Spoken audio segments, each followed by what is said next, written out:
अखिल भूमंडलीय सर्व शिरोमणि मुनि समाज के संस्थापक आदि मुनीश्वर योगेश्वर सद्गुरुदेव शिव मुनि महाराज की जय। उपस्थित मुनि वृंद, साधु सज्जन वृंद, संत वृंद, साधक वृंद, आध्यात्म ज्ञान के जिज्ञासु और प्रेमियों, सभी श्रोता वृंद, आप सभी को मेरा कोटिशः नमन, सप्रेम जय जय। तो आध्यात्मिक चर्चा चल रही है और हम लोग सद्गुरुदेव शिव मुनि महाराज रचित ग्रंथ आत्मबल, मनोबल और इच्छा शक्ति के अंतर्गत आज अध्याय 10 पर चर्चा करेंगे। शीर्षक दिए हैं सद्गुरुदेव शिव मुनि महाराज, संदेह, अविश्वास, शंका और भय, है ना। तो इसी विषय पर चर्चा है। बहुत सुंदर तरीके से सद्गुरुदेव हम लोगों को सिखा रहे हैं, बता रहे हैं, ताकि हमारे अंदर से हर प्रकार का भ्रम है जो दूर हो जाए। अब यहाँ देखते हैं क्या लिखे हैं, है ना। जो शक्ति, धन और ज्ञान अपने पास नहीं है, जो दूसरों से पाना है, दूसरों की कृपा के भरोसे मिलने वाला है, उस पर संदेह, शंका और अविश्वास रहता ही है। सद्गुरुदेव शिव मुनि महाराज की जय। कितनी सुंदर बात है। जो शक्ति हमारे पास नहीं है, धन ज्ञान हमारे पास नहीं है और दूसरों से पाना है ना, जो दूसरों की कृपा के भरोसे से हमको मिलेगा, उस पर संदेह और शंका अविश्वास रहेगा ही, है ना। सद्गुरुदेव शिव मुनि महाराज की जय। उन्हीं के शब्दों में फिर से हम पढ़ते हैं, जो शक्ति, धन और ज्ञान अपने पास नहीं है, जो दूसरों से पाना है, दूसरों की कृपा के भरोसे मिलने वाला है, उस पर संदेह, शंका और अविश्वास रहता ही है। वह दूसरा चाहे कोई हो, देशी हो, विदेशी हो, देवी हो, देवता हो अथवा ईश्वर ही क्यों न हो, यदि यह दूसरा पुरुष ऐसा है जिसे तुमने देखा ही नहीं है, जिससे तुम परिचित नहीं हो, जिसके स्वभाव, आचरण, गति और विचारों का तुम्हें पता ही नहीं है, उस पर और अधिक संदेह, शंका और अविश्वास होगा ही। सोच लीजिए, है ना। इस प्रकार का सबसे अधिक अपरिचित, बेमेल और अज्ञेय यदि कोई है तो वह ईश्वर है। इसके बाद देवी देवताओं, भूतों और प्रेतों का नंबर है। अविश्वास की बात हो रही है ना, बहुत बड़ी बात है। वह कौन है? वह दूसरा जो कोई भी हो, चाहे देशी हो, विदेशी हो, देवी देवता हो, ईश्वर हो, या कोई दूसरा जो पुरुष है ऐसा जिसको आपने नहीं देखा, जिसका कोई परिचय नहीं है, जिसके स्वभाव और आचरण और गतिविधि का कुछ ज्ञान नहीं है हम लोग को, है ना। ऐसे व्यक्ति के ऊपर हम कैसे विश्वास करें, जिसके बारे में आपको पता ही नहीं है, गुरुदेव कह रहे हैं, उस पर और अधिक संदेह होगा, शंका भी होगी, अविश्वास भी होगा। इस प्रकार का सबसे अधिक अपरिचित यदि कोई और बेमेल और अज्ञेय जिसे हम नहीं जानते यदि कोई है तो वह ईश्वर है। सभी तो शंका करते हैं, क्या सचमुच में ईश्वर है या नहीं, लोग सोचते हैं, पूछते भी हैं कभी कभी। और इसके बाद में आते हैं देवी देवता, भूतों प्रेतों का नंबर। ये सब प्रश्न में ही रह जाते हैं, क्या सचमुच में देवी देवता भूत प्रेत हैं, क्या सचमुच में ईश्वर हैं कि नहीं है। बातें तो हो ही रही हैं, लेकिन लोग उसी से शक्ति, धन, ज्ञान सब कुछ पाना चाहते हैं, जो कि वास्तव में वो अविश्वास होगा ही होगा, मिलेगा या नहीं। इसी को सद्गुरुदेव बतला रहे हैं। जिसको आपने देखा नहीं, जिसको आप जानते नहीं, उसके बारे में आप शंका जरूर करेंगे, है ना। आगे पढ़ते हैं, ना मालूम ईश्वर तुम्हें जितावेगा या नहीं, ऐसी शंका होगी। कोई बात है, कोई आपका मुकदमा चल रहा है, या किसी पढ़ाई लिखाई या किसी विषय में आपका कोई कार्य है, आप जिसमें जीतने की बात सोच रहे हैं, पता नहीं जीत होगी या हार। ईश्वर के ऊपर अगर आप सोच रहे हैं तो निश्चित रूप से ये प्रश्न उठेगा। बहुत सारी बातें यहाँ लिखे हैं, ना मालूम ईश्वर तुम्हें जितावेगा या नहीं, ना मालूम ईश्वर तुम्हें कल जीने देगा या नहीं। जीने मरने की बात भी अगर ईश्वर पर छोड़ दिए हैं तो पता नहीं जिंदा भी कल रहेंगे कि नहीं, कब मर जाएंगे कोई ठीक नहीं। ऐसी शंकाएं उत्पन्न होंगी। ना मालूम ईश्वर तुम्हें किस बुरे काम का कौन सा बुरा फल दे दे। मरने के बाद लोग सोचते हैं स्वर्ग मिलेगा कि नरक, ना मालूम कौन से बुरे काम का कौन सा बुरा फल दे दे, कुछ भी पता नहीं है। ना मालूम तुम्हारे पुत्र को ईश्वर जीने देगा या मार देगा। बच्चा यदि बीमार है तो भी चिंता, ना मालूम ईश्वर उसको जीने देंगे कि मार देंगे, तरह तरह की बातें। ना मालूम तुम्हारे किस बुरे कर्म के कारण ईश्वर तुम्हें किस रोग में फंसा देगा, कोई ठीक नहीं है। ना मालूम क्या कर्म किए हैं ईश्वर को वह बुरा लगा कि भला कौन से बुरे कर्म का फल हमें किसी रोग में फंसा देंगे, ऐसी भावनाएं होंगी। ना मालूम तुम्हारे मनोरथ पूर्ण होंगे या नहीं। यदि कोई कार्य सोच रहे हैं और आगे बढ़ना चाह रहे हैं, विचार उत्पन्न होगा, ना मालूम यह मनोरथ पूर्ण होगी या नहीं, मेरी इच्छा पूर्ण होगी या नहीं, ऐसी बातें होंगी। ईश्वर को कर्ता धर्ता मानने से इस प्रकार की शंकाएं, संदेह, अविश्वास और भय लगे रहेंगे। जो ईश्वर को ही कर्ता धर्ता मानते हैं, उसके हृदय में ऐसी शंकाएं और संदेह, अविश्वास, भय लगे रहते हैं। और जहाँ अविश्वास है, जहाँ भय, संदेह और शंका है, वहाँ से सुख, स्वातंत्र, निश्चिंतता, शांति, निर्भयता, सत्य ज्ञान और कर्म की सफलता कोसों दूर रहेगी, है ना। क्योंकि मन में अविश्वास की भावना हो जाती है, भय रहेगा ही, संदेह भी रहेगा, शंका तो होगी। तो ऐसी स्थिति में कहाँ से सुख मिलेगा, कैसे हृदय में स्वतंत्रता होगी, कैसे आप निश्चिंत रहेंगे, कैसे आप शांति से रहेंगे, कैसे आप निर्भय रहेंगे। सत्य ज्ञान और कर्म की सफलता तो कोसों दूर रहेगी। खूब विचारणीय बातें हैं, खूब विचार कर लीजिए। सदगुरुदेव इसीलिए हम लोग को सच्चा ज्ञान दे रहे हैं, क्योंकि यह जो ज्ञान है सब कपोल कल्पित और अज्ञान में भटके हुए लोग हैं, है ना। इन विचारों को हृदय से निकाल देंगे जब आप, तभी जाके आप हृदय से सुख महसूस करेंगे, आनंद महसूस करेंगे, आपको स्वतंत्रता मालूम होगी और आप निश्चित रहेंगे और सोचेंगे यह काम अवश्य सफल होगा, क्योंकि हम कर रहे हैं, है ना। निर्भय होके आप रहेंगे और आपकी सफलता आपके चरणों चूमने लगेगी, है ना।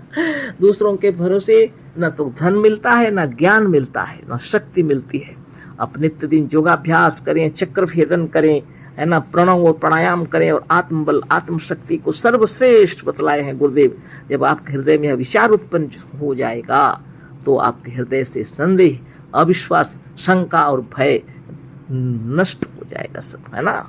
आगे पढ़ते हैं हम लोग। इसी पुस्तक में हम पहले सिद्ध कर चुके हैं कि सबका कर्ता धर्ता, उत्पादक, पालक, संहारक, प्रेरक, नियामक और मालिक हमारी आत्मा है, हमारा मन है और हमारी इच्छा शक्ति है ना। इसी के पहले अध्याय में हम लोगों ने जाना कि सबका कर्ता धर्ता, उत्पादक, पालक, संहारक, प्रेरणा देने वाला, नियामक भी, मालिक भी हमारी आत्मा है। और इस सब को संचालन करने की शक्ति है हमारी इच्छा शक्ति, हमारा मन। सोच लीजिए, है ना। आपकी इच्छा शक्ति ही, आपका मन ही आपको उन्नति के शिखर पर ले जाता है और सब में आप सफल होते हैं। प्रबल इच्छा शक्ति होनी चाहिए। आप नित्य दिन निरोग रहना चाहते हैं तो नित्य दिन योगाभ्यास कीजिए। आपको धन चाहिए, ज्ञान चाहिए, जो चाहिए आप प्रणव, प्राणायाम, चक्र भेदन करके शरीर को स्वस्थ और निरोग कर देंगे जब, तो आपको धन की आवश्यकता भी पूरी हो जाएगी, है ना। क्योंकि उस समय आप आलसी होके नहीं रहेंगे, है ना, और तीक्ष्ण बुद्धि से विचार उत्पन्न होंगे और आपको बहुत सारे काम दिखाई पड़ेंगे, है ना। चाहे बिजनेस करके, चाहे और बहुत सारे काम है, खेती बाड़ी है, कोई भी काम है, आपको अपने आत्मा से मालूम होगा क्या करने से धनोपार्जन करेंगे। इसीलिए गुरुदेव कहते हैं सर्वप्रथम अपने को जानो, है ना। आप जब ब्रह्म ज्ञानी हो जाएंगे, जिसको आत्मज्ञान कहते हैं, है ना। इसीलिए गुरुदेव कहते हैं ज्ञान में ही शक्ति है और आत्मज्ञान ही सबसे बड़ा ज्ञान है ना। अंधविश्वास छोड़कर अपने भीतर का शब्द सुनो, तुम्हारा सच्चा पथ प्रदर्शक तुम्हारे भीतर वर्तमान है। जितने प्रकार के ईश्वर और देवी देवता और भूत प्रेत ये सब का भरोसा छोड़ दीजिए और अपने नित्य योगाभ्यास कीजिए, क्योंकि सबका कर्ता धर्ता पालन करता आप ही हैं। अपने आप के अपने कर्मों के फल आपको मिलते हैं, है ना। इसको ख्याल करके आप अगर कर्म करेंगे तो जीवन में सफल ही रहेंगे। गुरुदेव इतने सुंदर तरीके से हम लोग को बता रहे हैं ना। आपका ही मन सब कुछ करता है, आपकी इच्छा शक्ति ही, प्रबल इच्छा शक्ति ही आपको निरोग बना देती है ना। हर कार्य में इससे उत्साह से डट जाइए, है ना। सब जितना काम संसार में दिखाई पड़ता है, सदगुरुदेव कहते हैं ऐसे शारीरिक मानसिक और बौद्धिक परिश्रम करके धनोपार्जन कीजिए, सच्चा और ईमानदारी से धनोपार्जन कीजिए, जिससे दूसरों का भी उपकार हो। आपका तो उपकार हो ही हो, है ना, दूसरों का भी उपकार हो, है ना। वही व्यक्ति सुखी रहता है। तो आगे हम लोग पढ़ते हैं, सब कुछ हम स्वयं हैं, फिर हम दूसरों का भरोसा करके क्यों संदेह, शंका, अविश्वास और भय को अपने हृदय में पाले रहें। तुम जिससे डरते हो उसी को सर्वदा याद रखते और सोचते हो, है ना। इससे वही सामने आता है जिससे डरते हो।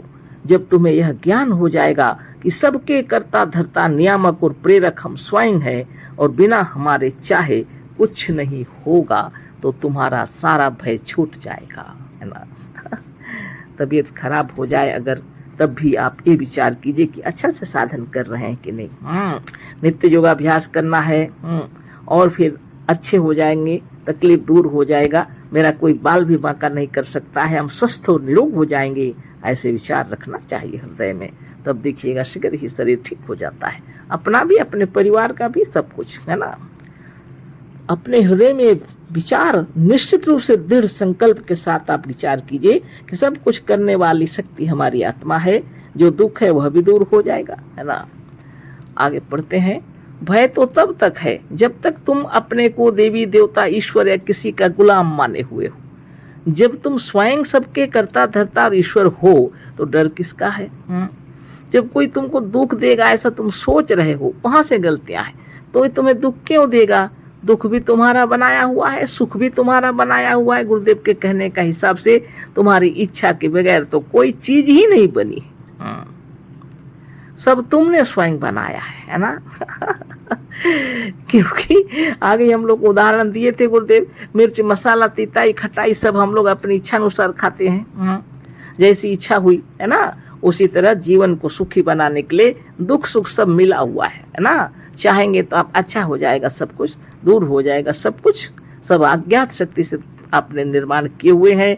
आपकी ज्ञात शक्ति उसको स्वस्थ कर देगी, फिर से ठीक हो जाएगा सब कुछ, है ना। आगे पढ़ते हैं, जब तुम स्वयं सबके कर्ता धर्ता और ईश्वर हो तो डर किसका। अब इतनी बातें तो हो गई, ये थोड़ी सी बात इसको पढ़ देते हैं, है ना। हम जो कह रहे हैं कि हमारी आत्मा ही सब कुछ है, अपने कर्ता धर्ता नियामक पालक संहारक और रक्षक सब हम स्वयं हैं, इसका सच्चा ज्ञान जब पूर्ण रूप से तुम्हें हो जाएगा तो संदेह शंका अविश्वास और भय जड़ से नष्ट हो जाएगा। कितनी बड़ी बात है।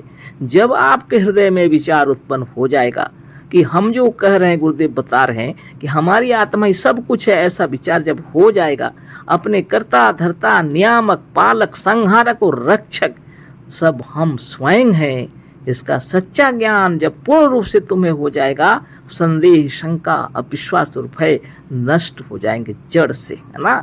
स्वावलंबन ही निर्भयता, मुक्ति, स्वतंत्रता और सच्चे सुख का देने वाला है। आत्मावलंबन का नाम ही स्वावलंबन है। आत्मनिर्भरता ही निर्भयता की जननी है ना। आत्मनिर्भर रहेंगे तो भय ही नहीं रहेगा। हमारे मुनि समाज का सच्चा ज्ञान इसी का प्रचारक है।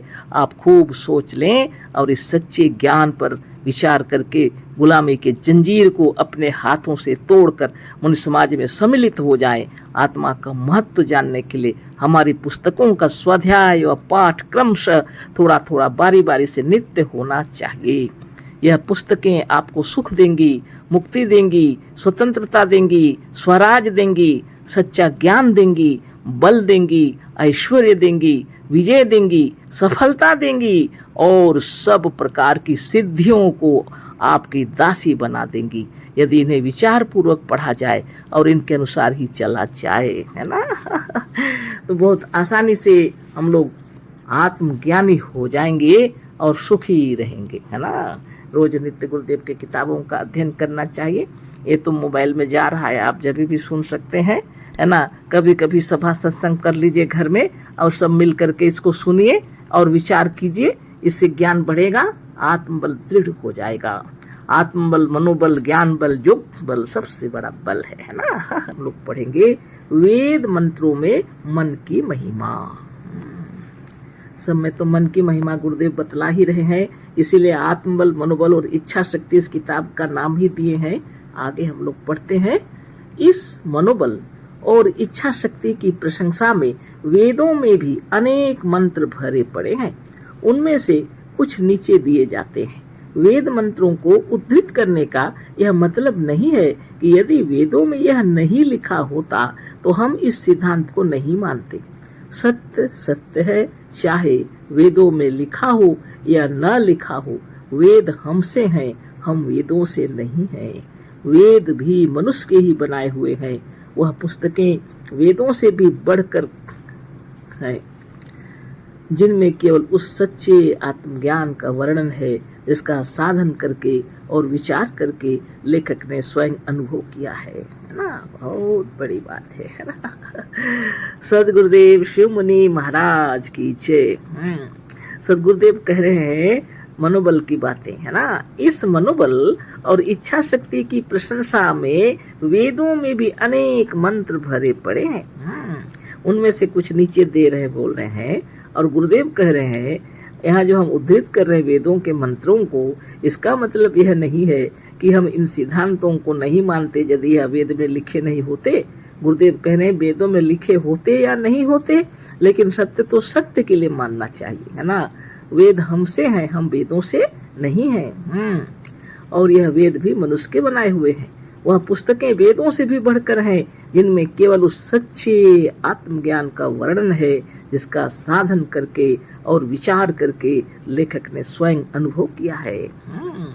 बहुत सुंदर बात। तो वेद मंत्र यहाँ पर आयुर्वेद का 34 यहाँ वेद का मंत्र दिए हैं गुरुदेव। येन कर्माण्यपसो मनीषिणो यज्ञे कृण्वन्ति विद्यथेषु धीराः यद पूर्वं यक्ष्मन्तः प्रजानां तन्मे मन शिव संकल्पम मस्तु, है ना। तो बहुत सुंदर वेद के मंत्र दिए हैं गुरुदेव यजुर्वेद का, और इसका अर्थ बता रहे हैं। कर्मशील, मनीषी और धीर पुरुष जिसके द्वारा परोपकार क्षेत्र में तथा जीवन संघर्ष में बड़े बड़े कार्य दिखाते हैं, तो समस्त प्रजाओं ब्रैकेट में दिए हैं इंद्रियों के अंदर एक अपूर्व पूज्य सत्ता है। वह मेरा मन शुभ संकल्पों वाला हो या शुभ भावना वाला हो। इस मंत्र का यही अर्थ है ना। जो कर्मशील, इतने बड़ी बात है कर्मशील होना, जीवन ही जिनका कर्म से भरा हुआ है ना। जो मनीषी है, जो बहुत विद्वान है और धीरता जिनके अंदर है, वह धीर पुरुष है ना, जिसके द्वारा परोपकार क्षेत्र में, संसार में जो परोपकार करते उस क्षेत्र में तथा जीवन के संघर्ष में, जिंदगी में बड़े बड़े संघर्ष आते हैं, इसमें भी जो कार्य करके दिखाते हैं, तो समस्त प्रजाओं, शरीर की आत्मा के भीतर, इस शरीर के अंदर जितनी इंद्रियां हैं उनको प्रजा कह रहे हैं, है ना। ब्रैकेट में दिए हैं इंद्रियों के अंदर एक अपूर्व पूज्य सत्ता है। इन इंद्रियों के अंदर में एक अपूर्व पूज्य सत्ता है। वह मेरा मन शुभ संकल्पों वाला हो या शुभ भावना वाला हो। इस आत्मा की महिमा में, है ना, इसके अंदर जो मन है ना, यह जो सत्ता है, यह मेरा शुभ संकल्पों वाला हो। वहाँ इसका जो अस्तित्व है आत्मा के अंदर, है ना।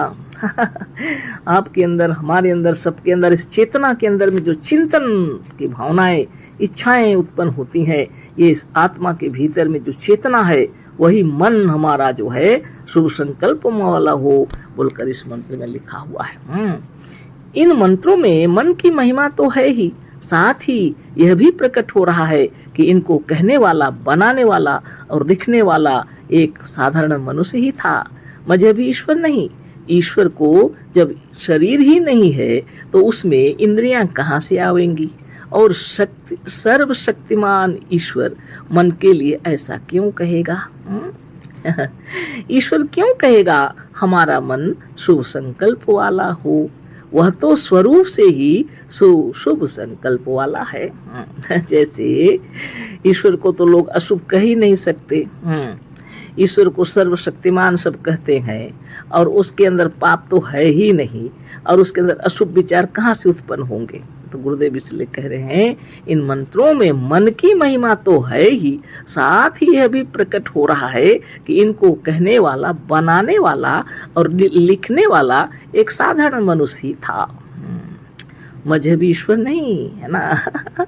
लोग कहते हैं ना वेदों की रचना ईश्वर ने की है, ईश्वर का लिखा हुआ है वेद, लेकिन गुरुदेव कह रहे हैं मनुष्यों की रचना है, ईश्वर की नहीं। ईश्वर को जब शरीर ही नहीं है तो उसमें इंद्रियां कहाँ से आवेंगी? ईश्वर को तो लोग निराकार कहते हैं। ईश्वर का तो जब शरीर ही नहीं है तो इंद्रियां कहाँ से आवेंगी? तो लिखने के लिए तो इंद्रियों की आवश्यकता पड़ेगी ना। ईश्वर के जब इंद्रियां ही नहीं है तो लिखेंगे कैसे? ईश्वर को जब शरीर ही नहीं है तो उसमें इंद्रियां कहाँ से आवेंगी? और सर्वशक्तिमान ईश्वर मन के लिए ऐसा क्यों कहेगा? और जो सर्वशक्तिमान ईश्वर है वह अपने मन के लिए ऐसा क्यों कहेगा? ईश्वर क्यों कहेगा हमारा मन शुभ संकल्प वाला हो? वह तो स्वरूप से ही शुभ संकल्प वाला है। मन में जो भ्रम है उसको दूर कर रहे हैं गुरुदेव। लोगों के अंदर में जो भ्रांति है कि वेदों की रचना ईश्वर ने की है, यह गलत बात है। सब मनुष्यों ने रचना की है। बहुत साधना तपोबल से उन्होंने जो अनुभव प्राप्त किया है उन मंत्रों की रचना हुई है ना। वेदों में, वेद का मतलब ही ज्ञान होता है, ज्ञान से भरा, सत्य से भरा इतना वेद लिखा हुआ है ना। चारों वेदों में जितनी तपस्वी लोगों की वाणी लिखी हुई, ऋषि मुनियों की संकल्प लिखे हुए हैं, है ना। और इसमें सबसे श्रेष्ठ जो है मन है। इसी मन से प्रार्थना की जा रही है कि हमारा मन शुभ संकल्प वाला हो। कितनी बड़ी बात है। आगे के मंत्र है यजुर्वेद के ही अंदर 34 और 3 में, यज्जाग्रतो दूर मुद्यति दैवं तदु सुप्तस्य तथैवैति दूरंगमं ज्योतिषां ज्योतिरेक तन्मे मना शिव संकल्पम मस्तु। बाप रे बाप। जो दिव्य मन जागृत अवस्था में दूर से दूर निकल जाता है और उसी प्रकार सोने की दशा में भी बहुत दूर चला जाता है, वह क्षण भर में भी दूर से दूर जाने वाला है। वह ज्योतियों की भी ज्योति अर्थात इंद्रियों का प्रकाशक है। वह मेरा मन शुभ संकल्पों वाला और अच्छी भावनाओं वाला हो। यह कौन कह रहा है? यह क्या यह वही नहीं कह रहा है जिसने वेदों को बनाया है? अवश्य इसे उसी ने कहा है और ऐसा कहने वाला मनुष्य अवश्य ही होगा। ईश्वर को मानने वाला मजहबी लोग तो ईश्वर को सर्वव्यापक और सर्वशक्तिमान मानते हैं। जो ईश्वर सर्व जगह रहता है उसके मन से या उससे दूर कौन सी वस्तु है जिसके मन ने कभी पापों की भावना और अशुभ भावना नहीं किया है? वह क्यों कहेगा कि हमारा मन शुभ संकल्प वाला हो, शुभ भावना वाला हो, है ना। सदगुरुदेव शिव मुनि महाराज की जय। तो इस जो मंत्र है, इसके मंत्र के अर्थ में गुरुदेव बता रहे हैं, यज्जाग्रतो दूरमैदेति दैवं तदु सुप्तस्य तथैवैति दूरंगमं ज्योतिषां ज्योतिरेक तन्मे मनः शिव संकल्पमस्तु। यजुर्वेद 34:3 जो है, जो दिव्य मन है ना, इस मन को दिव्य कह रहे हैं गुरुदेव, है ना। वास्तव में मन दिव्य है। जागृत अवस्था में जब हम लोग रहते हैं तो दूर से दूर, कहाँ से कहाँ, आजकल तो सब घूमने भी निकल जाते हैं, अपने ड्यूटी भी उसी तरह से है। और अभी तो हम लोग की ऐसी दुनिया में है हम लोग जहाँ प्लेन से भी जा रहे हैं दूर दूर तक, है ना, काफी दूर निकल जाते हैं जागृत अवस्था में। और उसी प्रकार सोने की दशा में भी बहुत दूर चला जाता है। जब हम लोग सोए रहते हैं तब भी मन बहुत दूर चला जाता है। वह क्षण भर में भी दूर से दूर जाने वाला है। वह क्षण भर में भी दूर से दूर चला जाता है। वह ज्योतियों की ज्योति है ना अर्थात इंद्रियों का प्रकाशक है। वह मेरा मन शुभ संकल्पों वाला हो और अच्छी भावनाओं वाला हो। सोच लीजिए, इतनी खूबसूरत तरीके से गुरुदेव बतला रहे।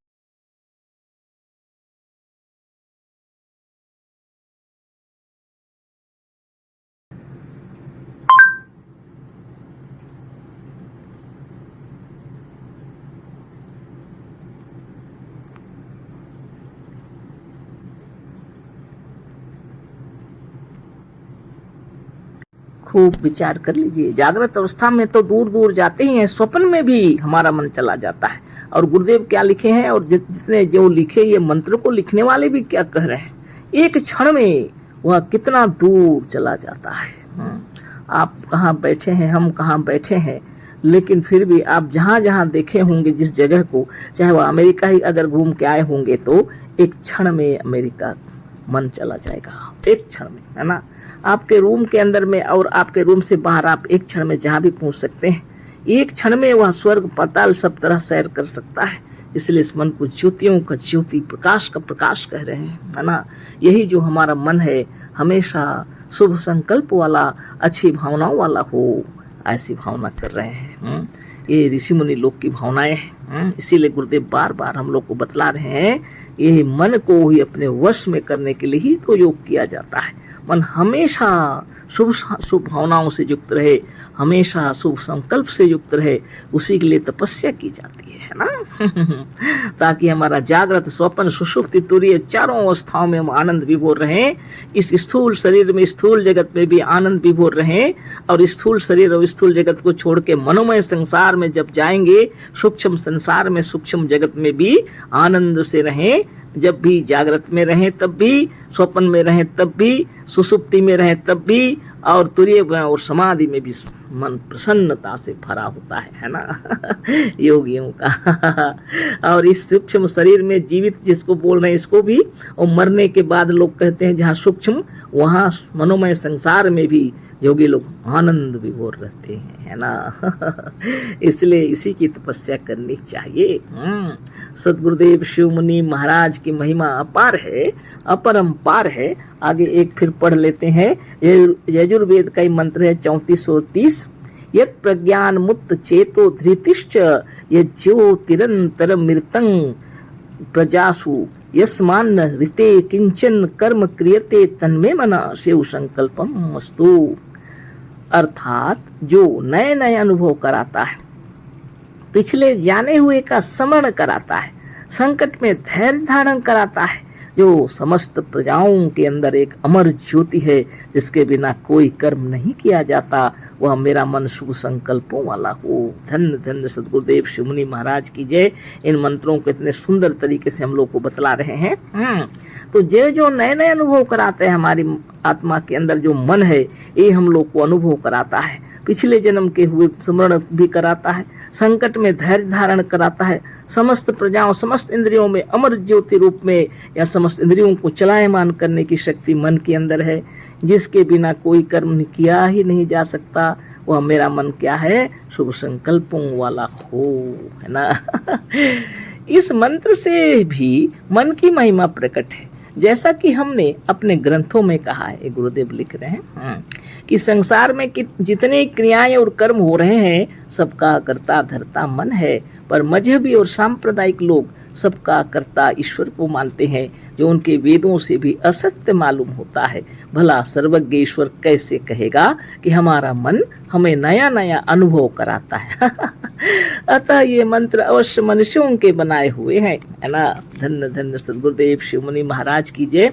ये मन ही करता धरता है। यह मन कहाँ है, आत्मा के अंदर में उत्पन्न होती है, स्फुरित होती है। यह इच्छाएं, चित्त में चेतना उत्पन्न होती है ना। और चित्त में चेतना उत्पन्न होती है तो इंद्रियां, शरीर सब तैयार हो गया, सब कुछ। और इंद्रियों का राजा मन है।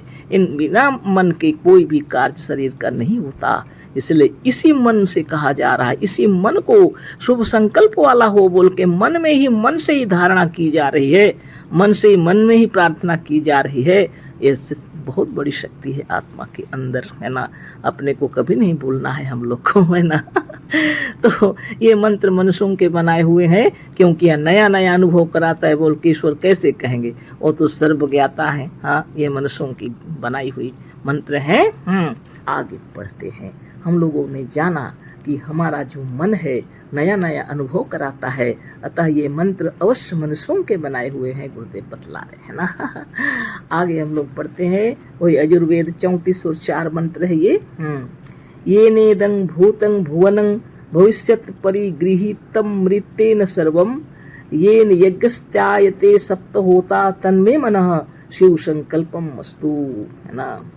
जिस अमृत मन के द्वारा यह भूत भविष्य तथा वर्तमान सभी जाना जाता है, जिसे 7 होताओं वाला यज्ञ अर्थात 2 आँखों, 2 कानों, 2 प्राणों, प्राण में प्राण और अपान को 2 माना गया है, तथा जिह्वा द्वारा जीवन रूपी यज्ञ होता है, वह हमारा मन शुभ संकल्प वाला हो, है ना। धन्य धन्य सदगुरुदेव शिवमुनि महाराज की जय। तो यजुर्वेद के इन मंत्रों को बतला रहे हैं गुरुदेव, किसमें मन की महिमा बतलाई गई है। इसमें भी उसी मन के बारे कही जा रही है, जिस अमृत मन के द्वारा, यह मन तो अमृत ही है ना। यह कभी मरता ही नहीं है ना। आत्मा जब अमर है तो मन भी अमर है ना। आत्मा के अंदर ही मन होता है ना। आत्मा को चित्त चेतन कहा जाता है, और चित्त ही में अंदर मन उत्पन्न होता है। चिंतन मनन सब मन के अंदर है ना। इसीलिए गुरुदेव इसको लिखते हैं, जिस अमृत मन, इसमें भी लिखा हुआ है अमृत मन। इस जो आयुर्वेद के जो मंत्र के अंदर में मन को अमृत ही कहा गया है। जिस अमृत मन के द्वारा यह भूत भविष्य तथा वर्तमान सभी जाना जाता है। जिस मन के द्वारा भूत भविष्य और वर्तमान सभी जाना जाता है, आप सोच लीजिए। जिससे 7 होताओं वाला यज्ञ अर्थात 2 आँखों, यह शरीर में हमेशा यज्ञ हो रहा है। लोग बाहर में जो यज्ञ करते हैं आपने देखा है, पर शरीर के अंदर कितना यज्ञ हो रहा है इसको किसने देखा है। और इस शरीर के यज्ञ की बातें लिखी हुई हैं लेकिन लोग समझ नहीं पाते।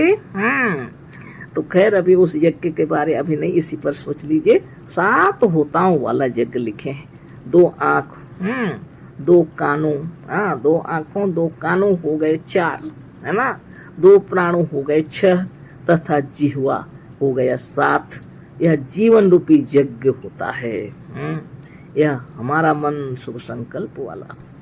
बताइए। आंखें देख रही हैं, कान सुन रहे हैं, प्राण चल रहा है, जिह्वा से चख रहे हैं, यह जीवन का कार्य चल रहा है, यह हमेशा यज्ञ हो रहा है। जागते हुए भी सोते हुए भी शरीर में हमेशा यज्ञ हो रहा। कितनी बड़ी महिमा की बात वेदों में लिखी हुई है, लेकिन लोग क्या समझे पता नहीं। और देखिए आगे इसी के बारे में समझा रहे हैं गुरुदेव। इस मंत्र से भी मन की महिमा प्रकट होती है, पर इन मंत्रों का कहने वाला कभी ईश्वर नहीं हो सकता। बार बार गुरुदेव बतला रहे हैं, हमारे मन के भ्रम को दूर करने के लिए ये मंत्र सब मनुष्यों के बनाए हुए हैं, रचे हुए हैं ना। ये ईश्वर के बनाए हुए नहीं है। जिन्होंने अनुभव किया है, उन ऋषियों ने, मुनियों ने, महर्षियों ने, तपस्वियों ने इन वेदों की रचना की है। इनको कहने वाला भी मनुष्य रहा होगा। ईश्वर को मानने वाले और वेदों को ईश्वरकृत कहने वाले कहते हैं कि ईश्वर के शरीर नहीं है।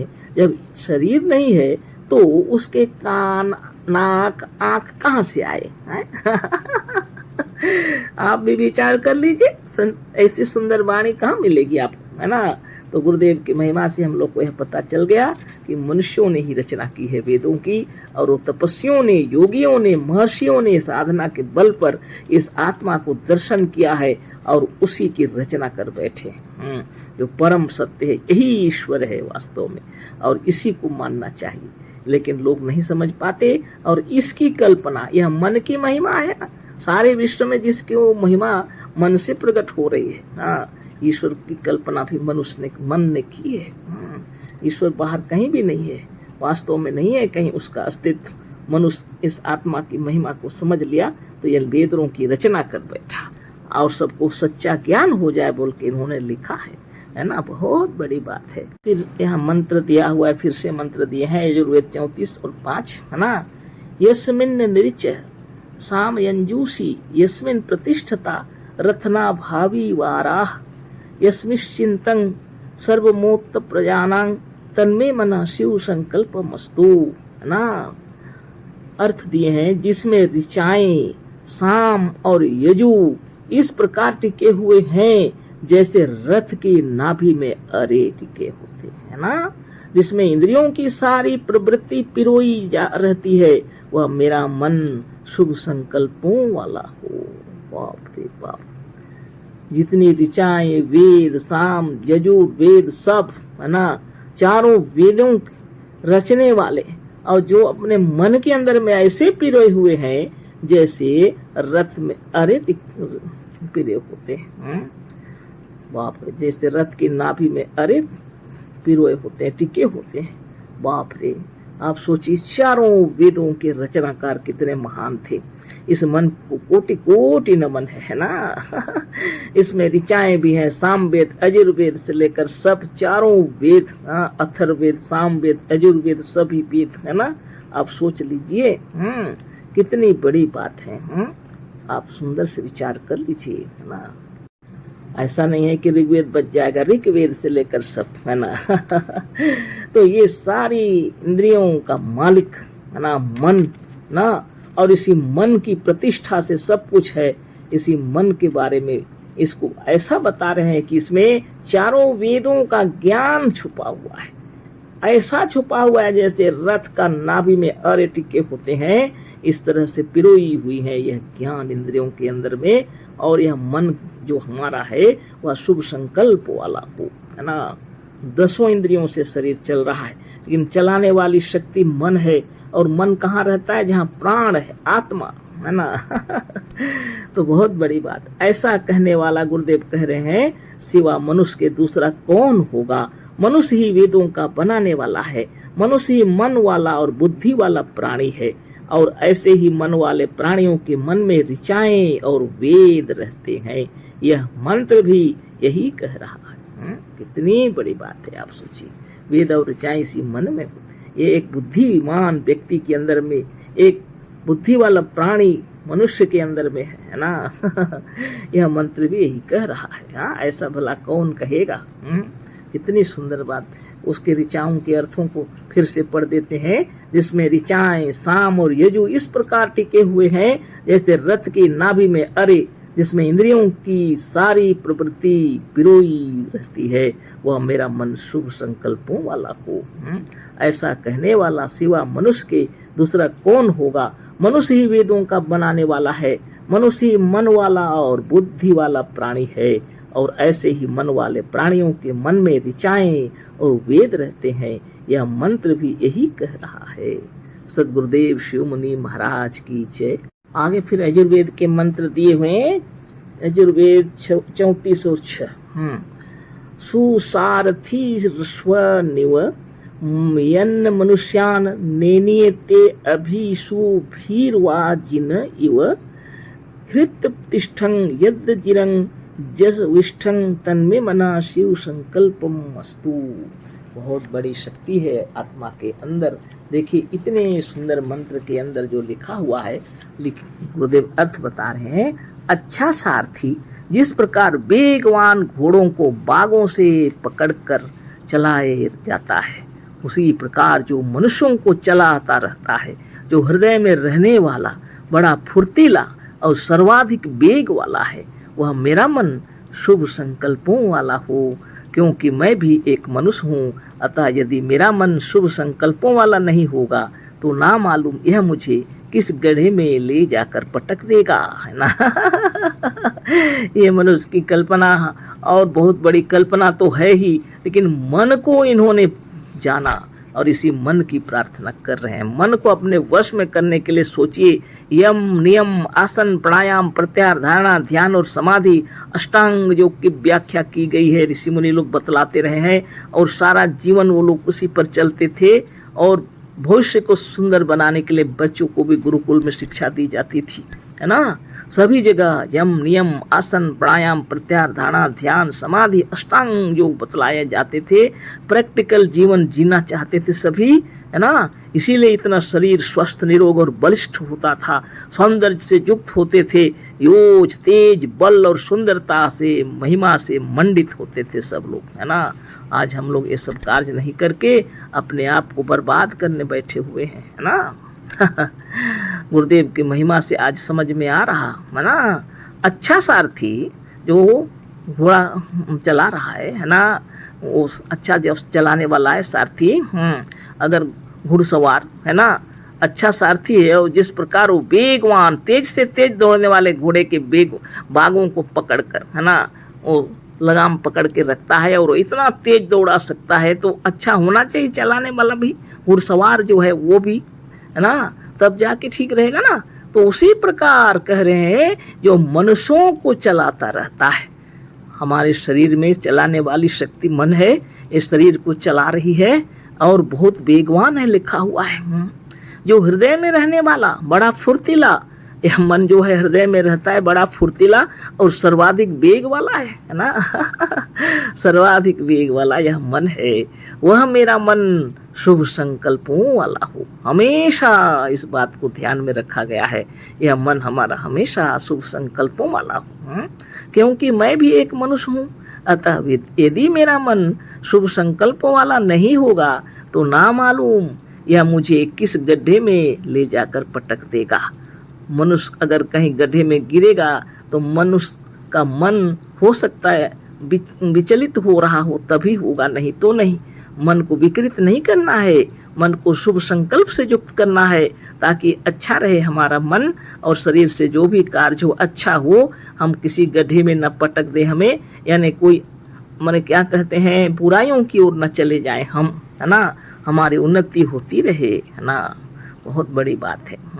इससे भी मन की महिमा प्रकट है, गुरुदेव लिख रहे हैं, इससे भी, इस मंत्र से भी मन की महिमा प्रकट है। साथ ही यह भी प्रकट है कि इन मंत्रों का रचयिता मजहबी और सांप्रदायिक ईश्वर नहीं, किंतु एक साधारण मनुष्य था जो मन की महिमा वर्णन करते भी पूर्ण रूप से वर्णन नहीं कर सका।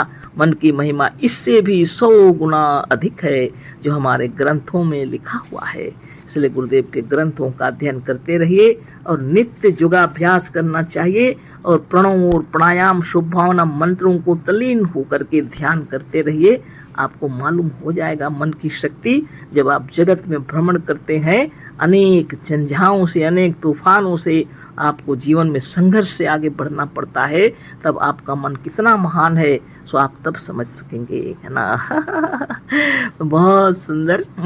तो गुरुदेव की महिमा से हम लोग को भी यम नियम आसन प्राणायाम प्रत्याहार धारणा ध्यान समाधि अष्टांग योग अच्छी तरह मालूम हो गया है और जीवन को इसी में चला रहे हैं हम लोग सभी, है ना। और विश्व में मनुष्य समाज का प्रचार करेंगे, सच्चे योग का प्रचार करेंगे। सदगुरुदेव शिव मुनि महाराज की जय जयकार होए, सभी सुखी रहे, है ना। सप्रेम जय जीव। यह पाठ पूरा हो गया। अशेष धन्यवाद। सदगुरुदेव शिव मुनि महाराज की जय। सप्रेम जय जीव।